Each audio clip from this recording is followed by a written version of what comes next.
আমাকে বলে তুই যৌতুকের টাকা দিবি না, আবার তুই সংসার করতে চাস, এইখানেই তোকে মেরে ফেলবো, এইখানেই তোকে শেষ করে ফেলবো।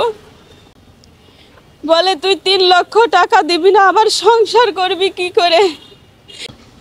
গত 27 তারিখে আমার শ্বশুর বাড়ি থেকে যৌতুকের টাকার জন্য আমাকে খুব মারধর করে।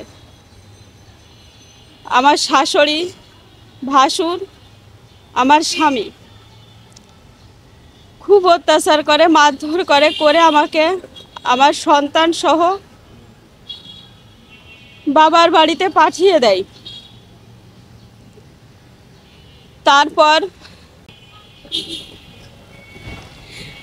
তারপর ওইখানে মহিলা মেম্বারের শরণাপন্ন হয়ে কথা বলে মীমাংসা করে আমাকে নিতে আসে।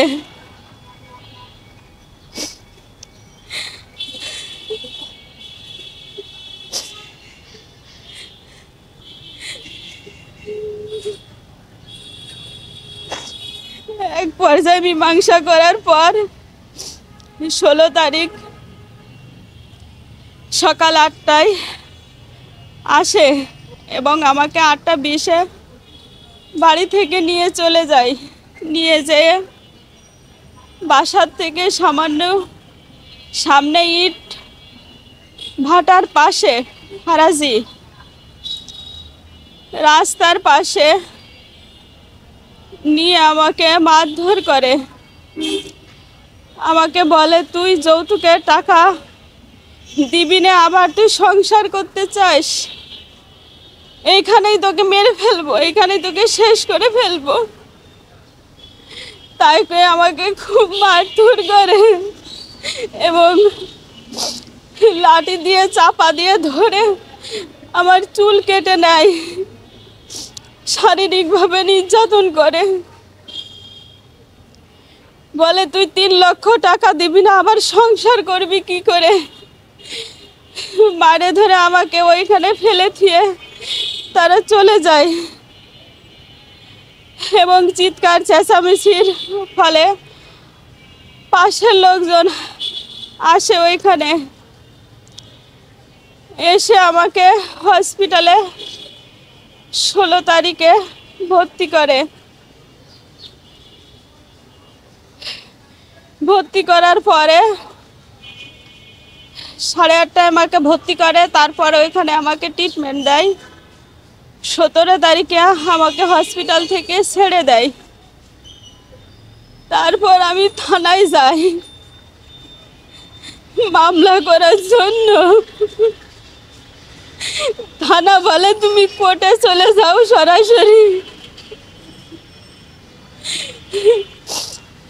আমি সেই কোর্টে চলে আসি এবং আমি আইনের আশ্রয় নিই।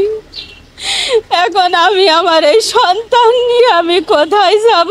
আমি সুষ্ঠু বিচার চাই, আমি সুষ্ঠু বিচার চাই।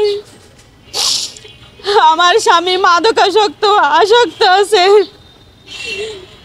এবং আমলিকার সাথে জড়িত আছে।